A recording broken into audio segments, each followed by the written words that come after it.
আপনার পরিবারের সদস্যরা যখন ঘরের বাইরে কাজ করছেন, রোজগার করছেন, পড়াশোনা করছেন, তখন বাড়িতে একজন ব্যক্তি নীরবে নিশ্চিত করছে আপনার স্বস্তি ও আপনার যত্ন, যাতে আপনি কখনো একা না থাকেন।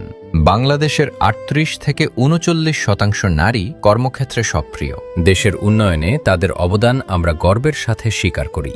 কিন্তু বাকি যারা গৃহিণী ও পরিচর্যাকারী, যারা পরিবারের নীরব রক্ষক, তাদের শ্রম ও ত্যাগ অনেক সময় অদৃশ্য থেকে যায়, অথচ তারাই প্রতিটি পরিবারের সত্যিকারের স্বস্তি।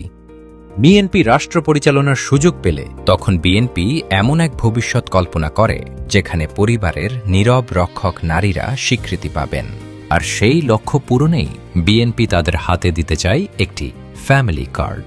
ফ্যামিলি কার্ড হল বিএনপির প্রস্তাবিত একটি সরকারি সহায়তা কার্ড। ফ্যামিলি কার্ড একটি নিশ্চয়তা। স্বল্প আয়ের পরিবারগুলোকে বেশি গুরুত্ব দিয়ে গ্রাম হোক বা শহর, পর্যায়ক্রমে দেশের সব জায়গায় প্রতি মাসে প্রায় ২৫০০ টাকা মূল্যমানের নিত্য প্রয়োজনীয় খাদ্যপণ্য ও দৈনন্দিন সামগ্রী প্রদান করা হবে। এবং এই কার্ড প্রদান করা হবে পরিবারের মূল স্বস্তি, নারী প্রধানের নামে।